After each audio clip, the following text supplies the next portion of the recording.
الذي أحيانا بعدما أماتنا وإليه النشور. Segala puji bagi Allah Jalla Jalaluh yang telah menghidupkan kita, membangunkan kita dari tidur,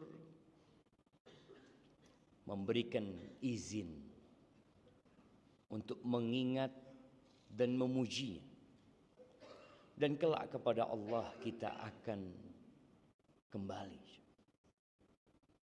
Ya, yang mukmin dan yang kafir semua akan kembali kepada Allah Azza wa Jalla. Yang saleh, yang taat dan patuh kepada penciptanya, dan para pelaku kemaksiatan juga akan kembali kepada Allah Azza wa Jalla. Allahumma salli wa sallim ala abdika wa rasulika Sayyidina wa maulana Muhammadin wa ala alihi wa ashabihi ajma'in. Amma ba'd. Ahibbati fillah.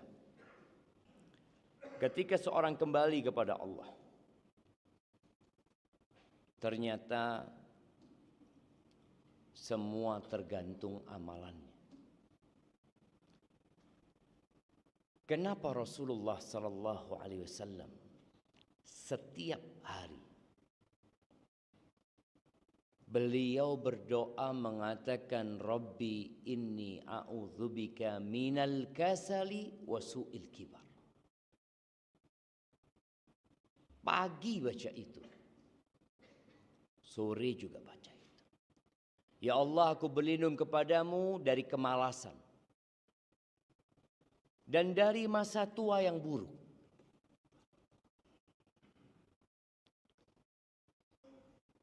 Jazakallah khair. Beliau berlindung dari kemalasan dan dari masa tua yang buruk, yang manusia tidak lagi dapat beramal. Mungkin yang dia lakukan hanya merepotkan orang lain. Ada apa sebenarnya dengan sifat malas yang beliau berlindung alaihi salatu wassalam darinya? Kalau kita renungkan sebuah hadis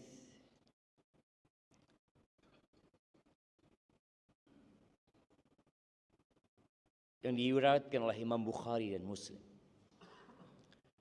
bahwa kelak pada hari kiamat sirat, jembatan, akan dibentangkan di atas neraka jahanam. Ya, dia licin, dia tipis, dia tajam. Bagaimana cara orang melewatinya? Ternyata berbeda-beda. Sama-sama orang Islam, sama-sama orang Islam. Mungkin sama-sama sholat di masjid, Nidaul Fitrah. Apa kata Nabi alaihi salatu wassalam? Yamurul mu'min alaiha. Orang yang beriman akan melewatin sirat itu katarf, seperti kedipan mata. Kalbarq, seperti kilat yang terkadang kita melihat di langit sana. Cepat. Karih, ada yang seperti angin. Wa ka'ajawidil khayli warrikab. Ada yang seperti kuda-kuda yang bagus, cepat. Onta-onta yang cepat. Seperti itu perbedaan, sama-sama orang mukmin. Fanajin musallam, ada yang selamat nyampe ke surga. Wanajin makhdush, tapi ada yang selamat tapi ternyata dia terluka-luka. Mungkin terbakar sebagian tubuhnya, tapi dia berhasil melewati sirat. Wa najin makhdush wa makdus fi nari jahannam. Yang terakhir, ada yang tersungkur di dalam neraka jahannam hatta yamurra akhirahum yushabu sahban. Yang terakhir itu seperti orang yang ditarik. Dia merangkak. Dia berjalan di atas perutnya kadangkala. Dia ingin selamat. Kok bisa ada yang seperti itu? Ternyata semuanya kembali kepada iman dan amal. Sifat malas ini memiliki peran yang sangat penting dalam melewati sirat yang berada di atas neraka jahannam. Jamaah, ada yang dengar azan langsung ke masjid. Ada yang dengar kajian langsung datang. Ada yang mendengar fadilah puasa Syawal langsung puasa Syawal. Ada yang sampai akhir Syawal belum puasa Syawal. Ada yang dengar fadilah sholat 12 rakaat selain yang wajib, dia laksanakan. Ada yang tidak. Ada yang faham dengan fadilah membaca satu huruf dari Al-Quran. Maka dia pun membuat perjanjian dengan dirinya. Aku harus membaca dalam sehari 1 juz. Ada yang gak peduli membaca Al-Quranul Karim. Dia mengatakan itu kan tidak wajib, Ustaz. Kenapa kita memberatkan diri kita dengan hal-hal yang tidak wajib? Sebenarnya berangkat dari kemalasan. Berat. Kemarin Ramadan kita sholat tarawih. Ada yang 11 rakaat. Ada yang 23 rakaat. Ada yang 33 rakaat. Tapi ternyata kualitas berbeda-beda. Ada yang 11 rakaat sholatnya 3 jam. Ada yang 23 rakaat sholatnya setengah jam. Ada yang pindah masjid. Karena masjidnya terlalu panjang. Ya, ada 2 hal yang Nabi juga berlindung darinya selain malas ini. Beliau mengatakan, Allahumma inni a'udzubika minal ajzi wal kasal. Ya Allah, aku berlindung kepadamu dari ketidakmampuan dan ketidakmauan. Malas. Ada orang mampu, malas. Ada orang mau tapi nggak mampu. Wallah, kepingin anak hadir kajian. Tapi anak nggak punya kendaraan. Yang tetangga masjid mampu tapi nggak mau. Kita dapat melihat yang seperti itu. Berapa banyak fadilah-fadilah. Keutamaan-keutamaan, derajat-derajat tinggi di surga yang kita abaikan gara-gara satu. Males. Males saja. Kalau kita memandang dalam urusan dunia, perbedaan orang yang malas dan orang yang giat. Kita lihat orang yang malas biasanya ya nanti masa depannya capek. Anak punya ayah cerita dari ayahnya, kakek anak. Kakek anak ngomong sama abahnya. Waktu itu ada orang tua kalau nggak salah di Jember yang sudah tua renta. Dia kerja keras jemaah. Keliling jualan kopi atau apa lupa. Akhirnya kakek anak ngomong sama anak-anaknya. Kalau engkau mau capek sekarang. Waktu engkau muda. Waktu engkau masih mampu, capeklah engkau, kata dia.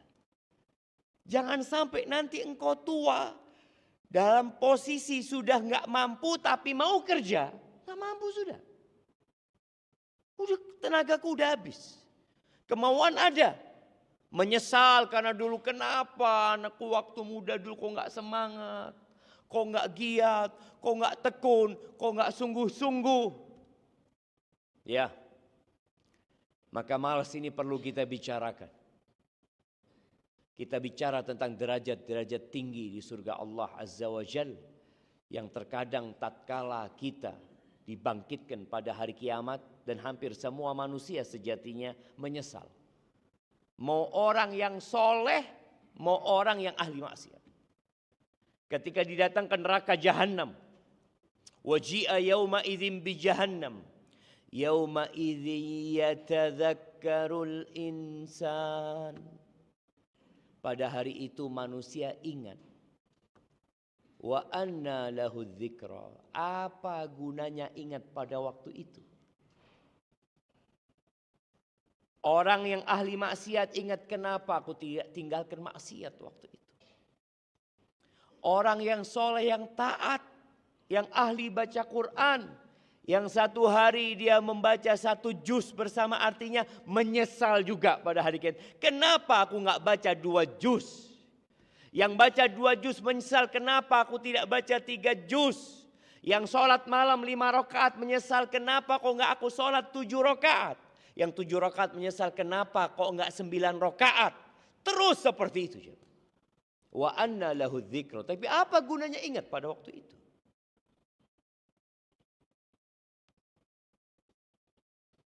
Ada yang datang ke masjid sholat berjamaah tapi selalu masbuk. Ada apa enggak ada jemaah? Ana izin minum dulu.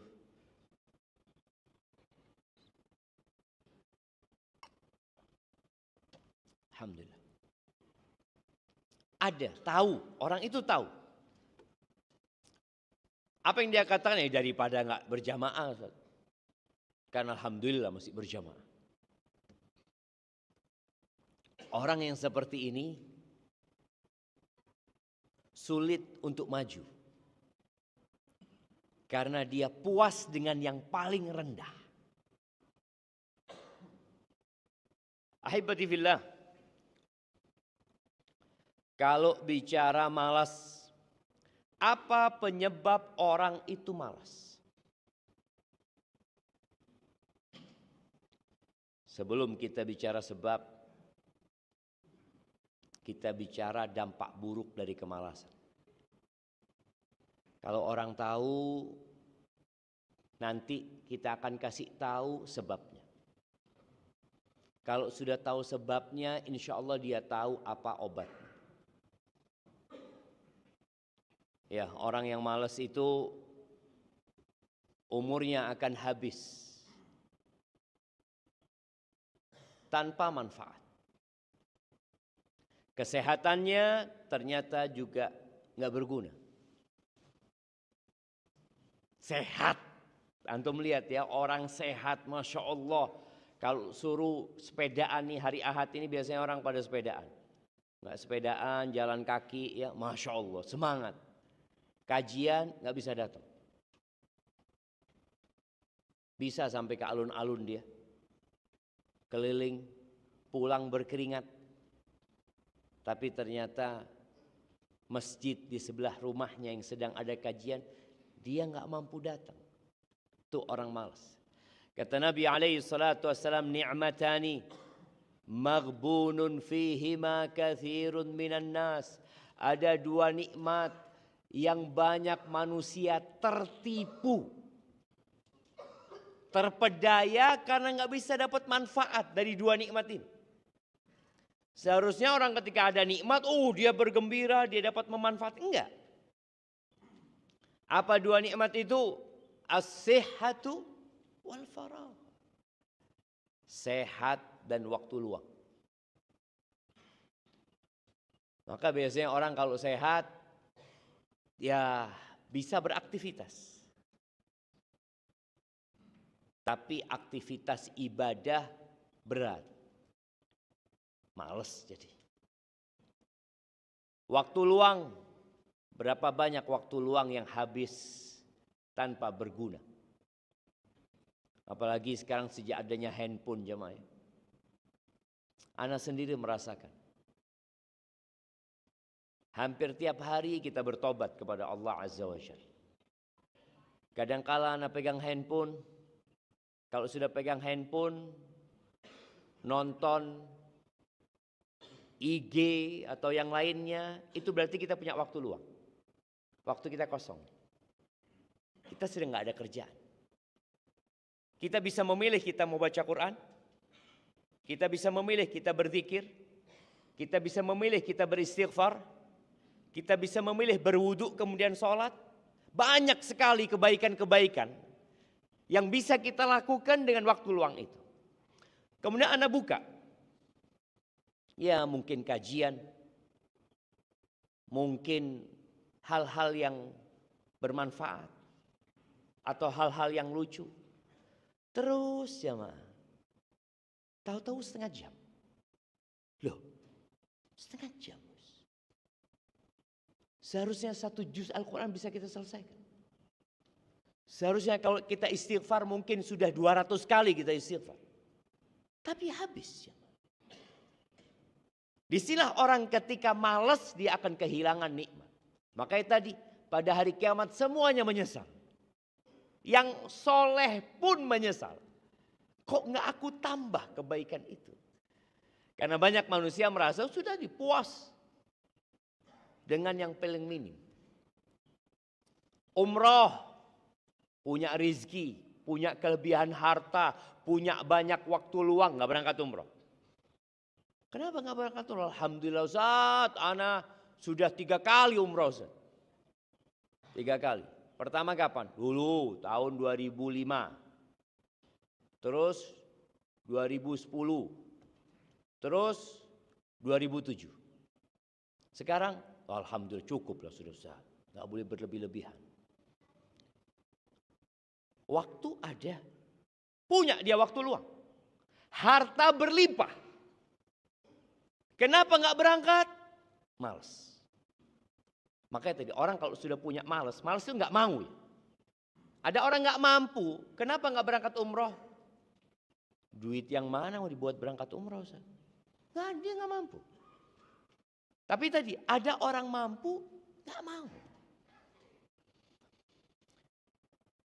Itu yang pertama.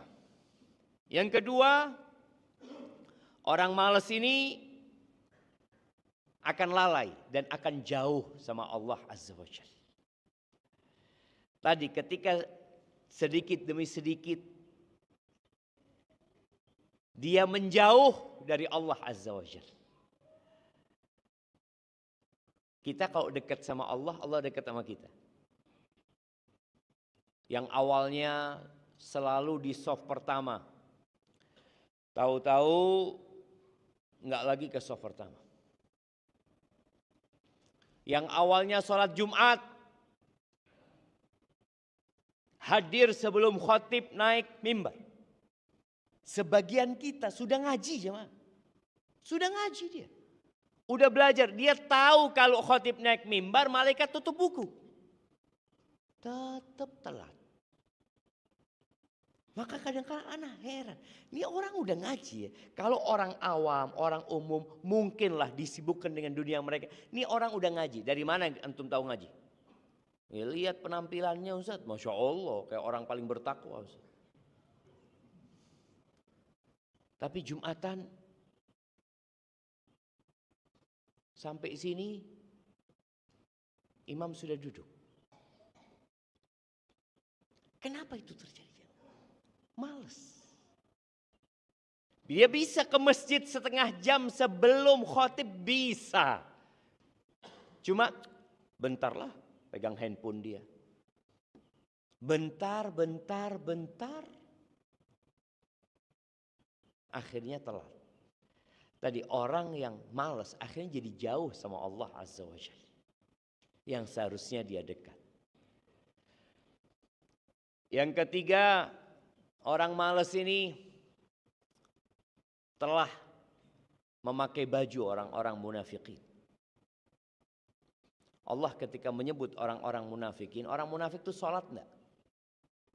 Jamaah. Sholat berjamaah. Berjamaah. Allah Azza wa Jalla mengatakan innal munafiqina yukhadi'una Allah wa huwa khadi'un. Sesungguhnya orang-orang munafik itu hendak menipu Allah, sejatinya Allah yang menipu mereka. Mereka datang berjamaah seakan-akan orang beriman, mungkin di shaf pertama. Menipu sebenarnya. Allah yang sedang menipu mereka. Wa idza qamu ila sholati qamu kusala. Apabila mereka bangkit untuk mendirikan sholat, mereka bangkit dengan malas. Enggak semangat. Kerungu azan, aduh sembahyang meneng. Ada enggak perasaan itu? Ada orang dengan azan, alhamdulillah, alhamdulillah. Senang dia jawab. Ada kegembiraan, tapi ada orang yang enggak suka. Berangkat ke masjid dengan jalan yang ya kelihatan lah. Jadi orang munafik itu ya males, namanya orang males bagaimana jalannya menuju ke masjid. Kalau bisa dapat rukuk terakhir. Sehingga dia tidak baca surat.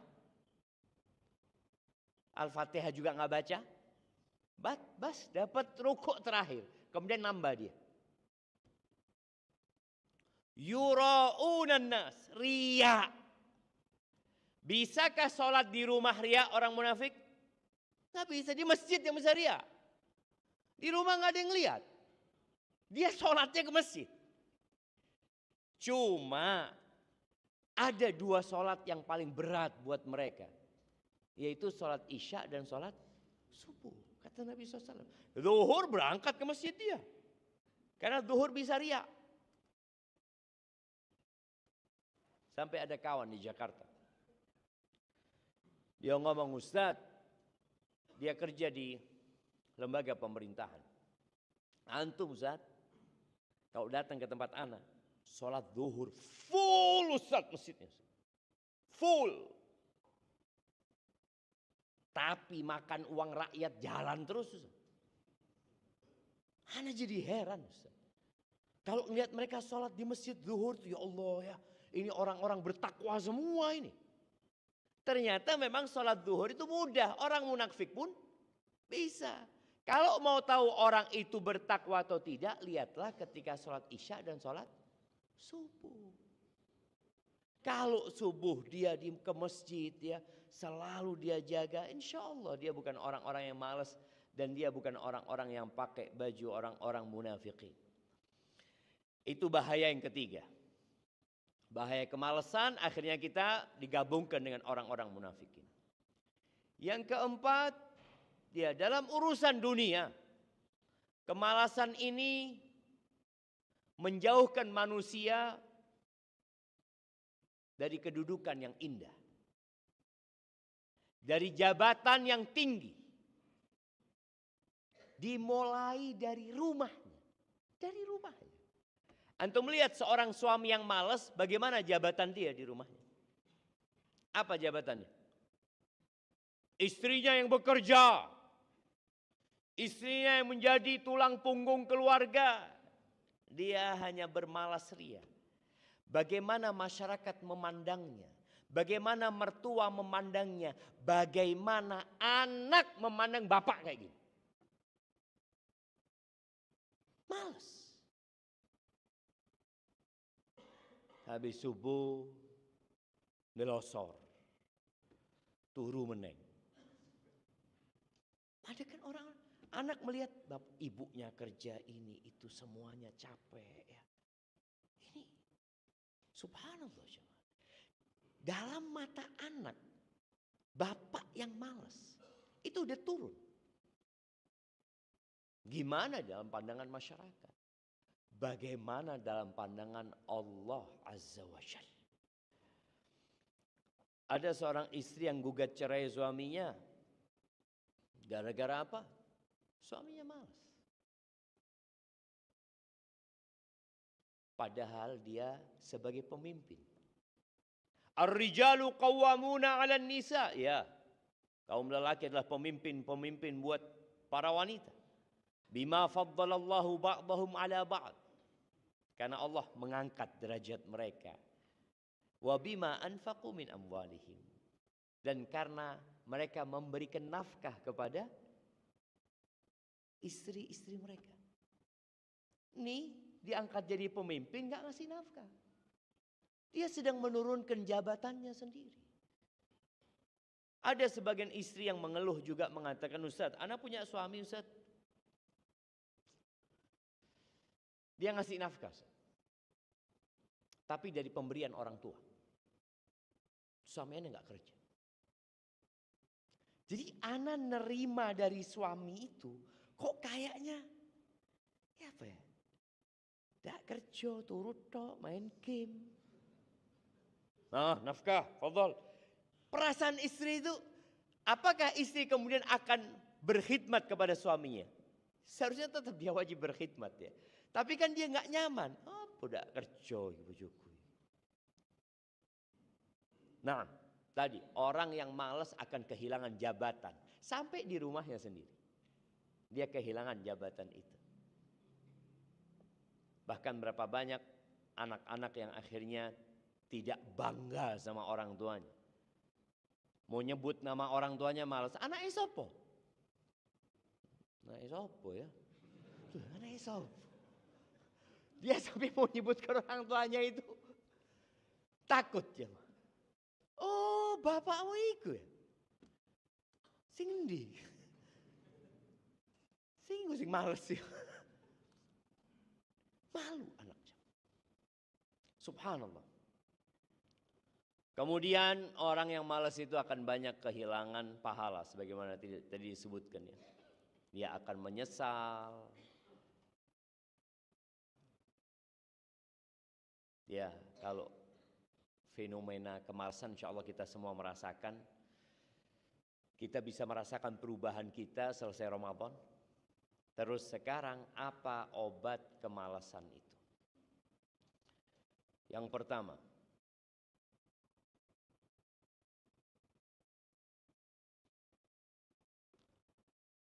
meninggalkan zikir. Meninggalkan zikir itu membuat orang malas. Manusia itu tercipta dari dua unsur. Tanah dan ruh. Tanah ini butuh berbagai macam makanan, vitamin. Kita dapat melihat ya. Apa anak-anak yang kurang gizi namanya? Stunting. Nah, stunting. Kelihatan nggak stunting itu? Dari mana kelihatan? Kurus ini. Ada orang yang stunting tapi ruhnya.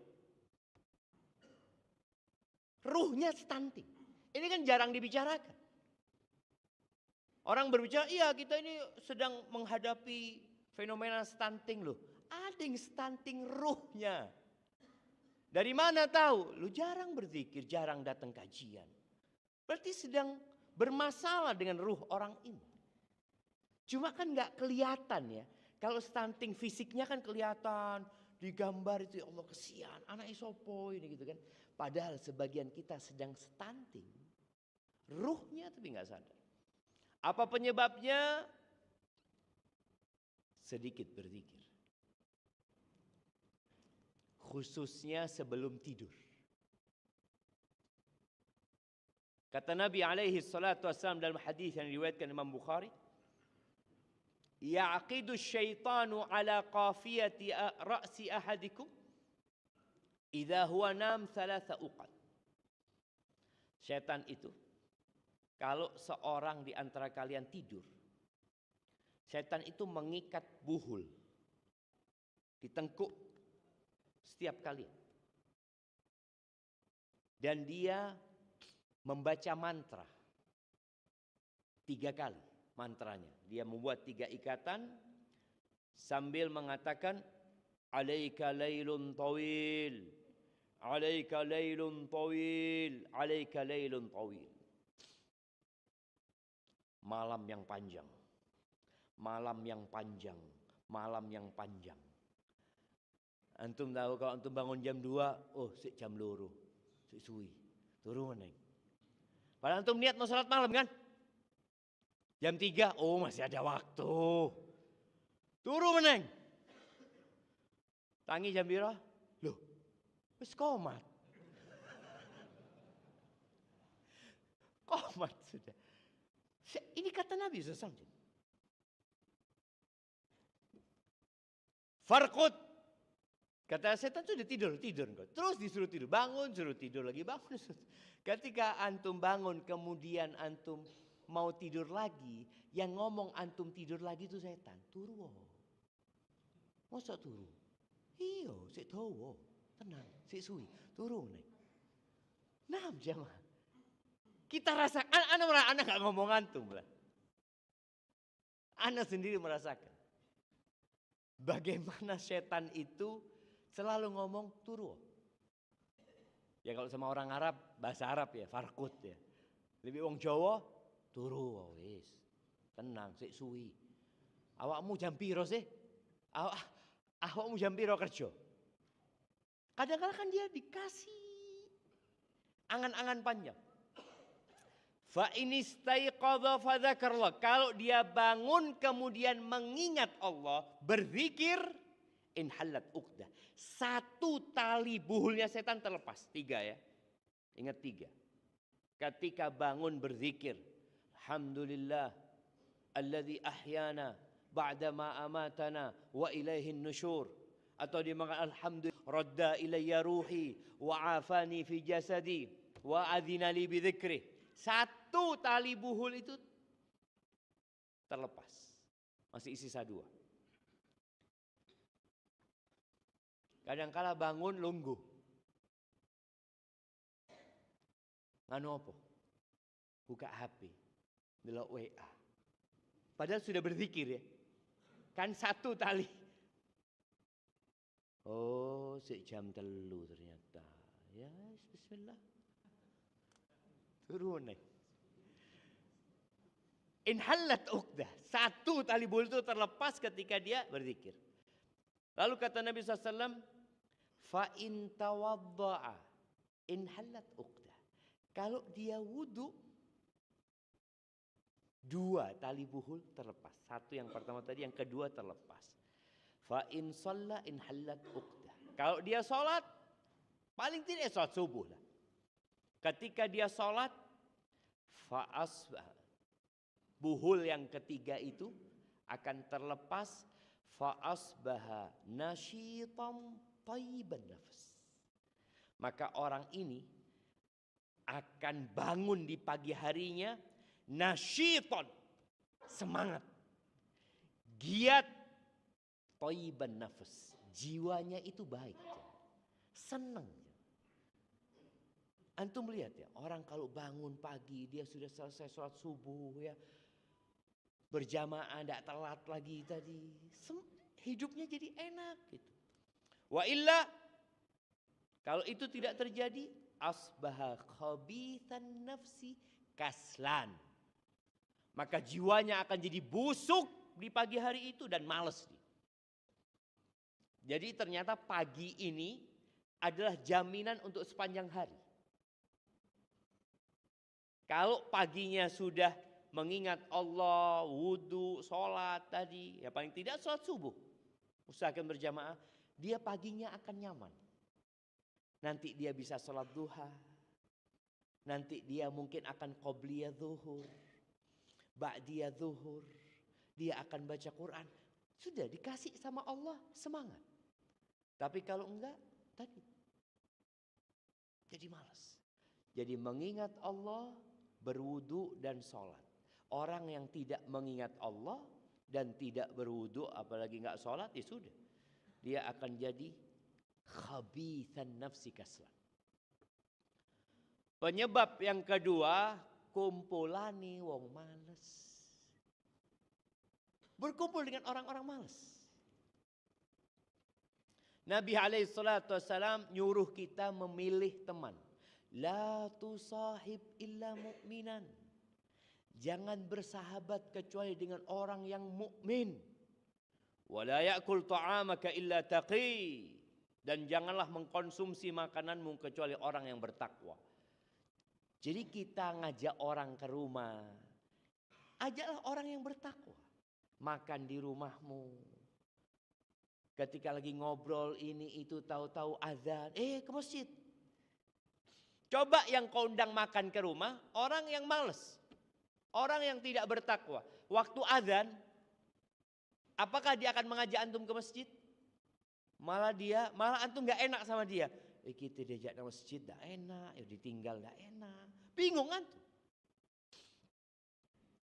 Maka orang yang berkawan dengan orang-orang yang masbuk, insya Allah besok masbuk. Hari ini kumpul di orang-orang masbuk, Masya Allah. Besok masbuk. Karena orang yang masbuk itu dengar azan. Tapi ngomong apa? Saya komati saya suwi. Ini Daul Fitro ini piro, 20 menit. Ngobrol lagi, komat. Besok kayak gitu lagi. Besok kayak gitu. Hari pertama mungkin menyesal jemaah. Ya Allah. Ana ndak oleh qobliyah. Ndak dapat doa sebelum qomat. Antara azan sama qomat. Menyesal. Hari pertama, hari kedua, hari keempat. Setelah seminggu biasa wis mulai. Walaupun ndak ada sohibnya. Ndak ada kawannya. Telat lagi dia. Maka jangan berkawan dengan orang-orang malas. Itu obatnya. Kata Nabi SAW, Al-mar'u ala dini khalilihi. Orang itu agamanya ikut teman baiknya. Falyandur ahadukum man yukhalil. Baik, yang ketiga di antara penyebab kemalasan itu ake mangan, ake turu.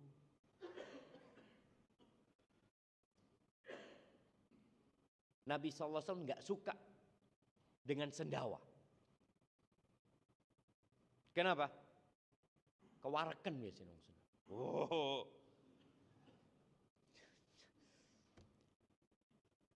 Rasul SAW mengatakan, ma mala adamiyun wi'an syarran min batn. Tidak ada wadah yang dipenuhi sama manusia yang lebih buruk daripada perut.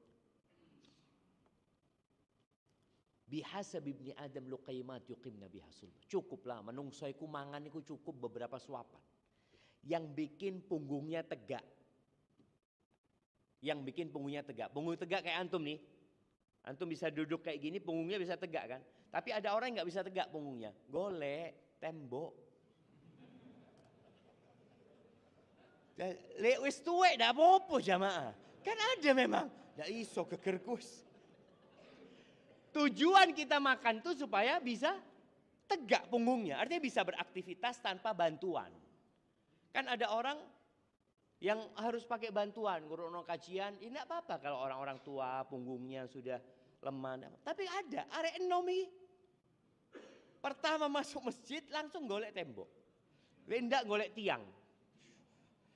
Dia mengatakan, ini tanah kekuasaanku. Wis. Karena ada apa sebenarnya? Tapi tadi kalau punggungnya memang sakit, fadhal. Nabi SAW mengatakan tadi, makan itu cukup yang membuat punggungnya tegak. Fa in kana fala budda la mahal. Kalau memang dia harus makan enak. Ada orang ada iso iki enak, iki pangane prasmanan. Kan kadang-kadang akhirnya orang berlebih-lebihan. Kata Nabi SAW, fa thuluthun li ta'amihi wa thuluthun li syarabihi wa thuluthun li nafasi. Kalau harus makan engkau, menikmatin banyak, gak cukup beberapa suap itu, maka sepertiga makanan, sepertiga minuman, sepertiga nafas. Ini orang kadang-kala kabeh panganan. Setelah full, sabuke dibuka untuk bikin space buat minum. Seperti itu saja. Makanya banyak makan ini membuat orang itu malas. Ketika ada orang bersendawa di hadapan Nabi SAW, Nabi mengatakan apa kepada dia? Kuffa anna jusha. Tahan sendawamu ini. Fa inna atwalan nasi ju'an yaumal qiyamah atwaluhum shib'an fid dunya. Orang yang paling panjang laparnya pada hari kiamat itu yang paling banyak kenyangnya di dunia. Sebagian orang berpikir kalau makan banyak insya Allah ibadah bisa lebih banyak. Enggak, jemaah. Makanya terus terang ketika Anda merenungkan ya kehidupan para sahabat Nabi yang susah makannya mereka. Kok kuat mereka ya? Ibadah itu kuat. Puasa mereka wisol. Sebagian sahabat itu puasanya nyambung. Ya. Sahur sebelum subuh, buka waktu sahur. Kalau kita buka waktu sahur, aduh Ustaz, telat buka isya lemes langsung Ustaz. Tidak kuat apa-apa. Akhirnya dia waktu berbuka makan yang banyak. Apa dengan makan banyak kira-kira dia bisa sholat taraweh 3 jam? Tak mampu.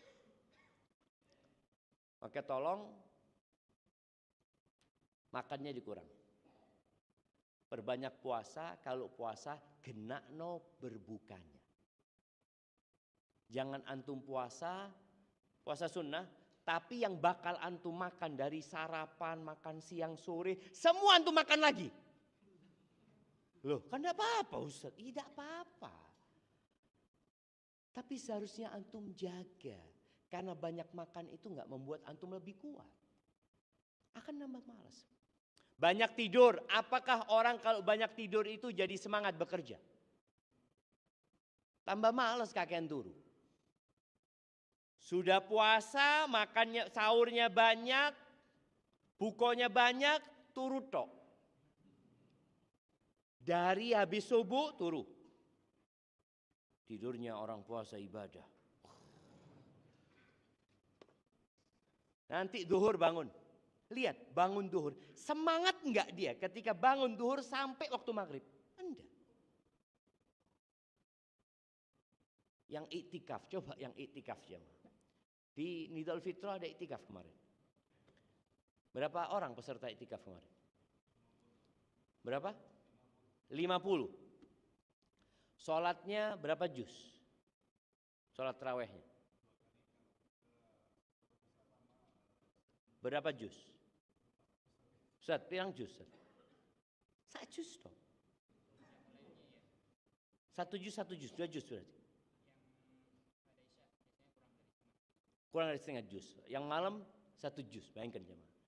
Padahal kita makan enak. Banyak makanan. Makanya kadang-kala orang iktikaf itu bukan sholatnya yang panjang. Ngobrolnya. Habis terawih sudah nggak sampai setengah juz. Habis terawih sudah no kopi, gorengan. Ngobrolnya lebih panjang dari sholatnya. Itu ketika banyak tidur, banyak makan. Bukan membuat antum semakin semangat. Maka tolong makan dan tidurnya dikurangi. Kanu qalilan minal laili ma yahja'un. Penghuni surga itu sedikit tidurnya. Ana dikasih jam yang bisa mendeteksi waktu tidurnya berapa jam, seperti itu jamaah. Kan di barat itu tidur yang baik berapa jam? 8 jam jamaah. Jadi ketika antum ngikutin mereka, apakah kemudian ibadah antum lebih semangat? Coba lihat. Sholat malam Nabi SAW itu 1 rakaat 5 juz. 1 rakaat. Kata ceritanya Hudzaifah bin Yaman. 1 rakaat baca surat Al-Baqarah, An-Nisa, Ali Imran. 1 rakaat. Kira-kira kalau imam kita baca Al-Baqarah 1 rakaat. Jangan 5 juz itu, Al-Baqarah. Tersisa makmumnya. Ditinggal ngopi mamu, jarno si mami. Astagfirullahaladzim. Kemudian yang menyebabkan kemalasan itu, Allah Tuhan tinggal 1 menit jemaah. Terlalu banyak berangan-angan. panjang angan, saya nanti akan berubah, saya akan seperti ini, seperti itu. Tahu-tahu wis tuwek belum pernah sholat malam. Wis tuwek belum pernah menghatamkan Al-Quran. Kemudian yang kelima, ya semangat memang yang lemah. Kemudian kebodohan, orang yang nggak mau belajar. Lalu berlebih-lebihan. Berlebih-lebihan itu membuat orang malas akhirnya. Ada orang yang awal hijrah, semangat. Semua dia lakoni sampai berlebih-lebihan. Yang mubah, enggak. Yang makruh dia tinggal. Yang mubah pun dia tinggalkan. Lama-kelamaan, dia akhirnya jadi malas. Capek. Maka tolong jangan berlebih-lebihan. Dan nasihat ana, berbanyak doa. Kita ini tanpa bantuan Allah nggak akan mampu menghadapi nafsu kita. Kita butuh bantuan Allah. Maka baca doa tiap pagi dan petang. Terus, Allahumma inni a'udzubika minal kasali wa su'il kibar.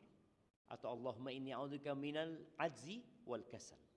Kemudian baca doa di penghujung setiap sholat. Allahumma a'inni ala dzikrika wa syukrika wa husni ibad. Terus Nabi mengatakan kepada Mu'ad alaihi salatu wassalam, fala tada'anna fi duburi kulli shalah, jangan engkau tinggalkan sedikit pun di penghujung setiap sholat untuk minta tolong sama Allah. Jangan. Orang kadang-kadang merasa, aku kuat, aku semangat. Enggak, ini ulamanya sahabat. Mu'ad, ya Allah bantulah aku, tolong aku ya Allah untuk mengingatmu, untuk bersyukur kepadamu dan beribadah yang baik. Kemudian butuh perjuangan. Semangat. Capek iya. Capek sekarang, insya Allah nanti bersenang-senang. Berakit ke hulu, berenang ke tepian, bersakit-sakit dahulu, bersenang-senang kemudian. Seperti itu. Semua orang berakal itu bersepakat bahwa kenikmatan tidak dapat diraih dengan kenikmatan. Barang siapa yang memilih santai, malas-malesan, dia akan kehilangan waktu santai dan kesenangan yang sebenarnya. Aku lu qauli hadza, Masya Allah, ini ada pertanyaan. Baik. Afwan Ustaz, ada titipan pertanyaan dari seorang ikhwan. Mudah-mudahan beliau hadir. Singkat cerita, istri beliau meninggal dan punya anak banyak. Beliau sedang bimbang dengan dua calon di depannya. Sama-sama janda. Bisa dibungkus dua-duanya kan jamaah? Ada izin minum dulu jamaah. Bismillah. Kenapa harus galau gitu loh jamaah? Yang satu usia di atasnya 3 tahun. Agamanya terlihat bagus. Namun dari bahasa wajah terlihat seperti orang yang judes.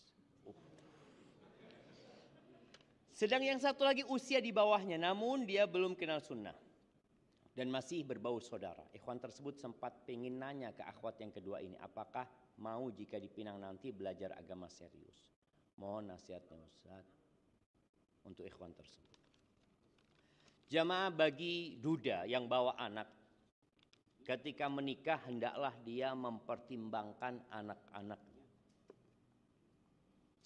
Dia akan titip anak kepada yang bukan ibu kandungnya. Ibu kandungnya saja kadangkala tidak perhatian be anaknya. Bagaimana antum mau titip anak sama dia? Antum keluar rumah, antum bekerja, mungkin antum keluar kota. Makanya sampai ada istilah ibu apa? Ibu tiri lebih kejam dari ibu kota. Atau ibu kota lebih kejam daripada ibu tiri. Intinya yang antum harus pertimbangkan, antum mau titip anak. Kalau bicara agama, agamanya menjadi patokan utama. Kalau antum berpikir nanti aku akan memperbaiki, belum tentu antum bisa memperbaiki. Tapi ada orang yang sudah mau belajar, berarti dia sedang ingin memperbaiki diri. Kalau yang kedua kan antum masih nawarin. Mau nggak? Berarti dia belum tertarik. Kalau yang pertama judes, ojo. Golek sing liyane. Enggak, kalau anak lihat dua orang itu karena antum mau titip anak, kalau dapat ibu tiri yang judes, kesian sama anak-anak. Ada pilihan lain jemaah? Bisa ditawarkan mungkin. Iya. Itu mungkin nasihat ana, mungkin antum perlu mencari yang lainnya. Enggak apa-apa, subhanallah jemaah. Ana ingat kemarin ada satu kawan kita menikah. Duda dia, punya anak 3. Dia menikah dengan yang hampir seumur sama dia. Dia 40-an umurnya. Tua perempuan itu. Bapaknya ngomong, nak, wis nikah sama itu, kata dia. Bapak cocok, kata dia. Dia sudah ngaji, Masya Allah. Cuma umurnya tua. Karena memang kau mau titip anak. Di sini nasihat anak para orang tua yang duda, ojo milih kesenengan nih. Karena dia mau titip anak dan ibu itu madrasah. Maka tolong, tadi kalau yang judes kayaknya kurang direkomendasikan. Karena Nabi SAW mengatakan tazawwajul waludal wadud. Nikahilah wanita yang subur dan penyayang. Jadi kalau sudah kelihatan, memang ada. Kelihatan nggak orang judes dari wajahnya jemaah? Kelihatan gitu. Tapi boleh jadi enggak. Karena faktor lain ya. Mungkin dia ketika di perut ibundanya, ibunya sering muring-muring. Akhirnya anaknya kayak gitu lahirnya gitu kan. Jadi tolong kalau memang keduanya belum pas, antum cari yang lainnya. Semoga Allah berikan yang terbaik dan terus berdoa memohon kepada Allah Azza wa Jalla. Ini ada pertanyaan sebenarnya. Ana sudah waktunya habis ya ma. Nanti lain waktu mudah-mudahan mampir lagi ke Nidal Fitrah. Subhanakallahumma bihamdika asyhadu an la ilaha illa anta astaghfiruka wa atubu ilaik. Wassalamualaikum warahmatullahi wabarakatuh.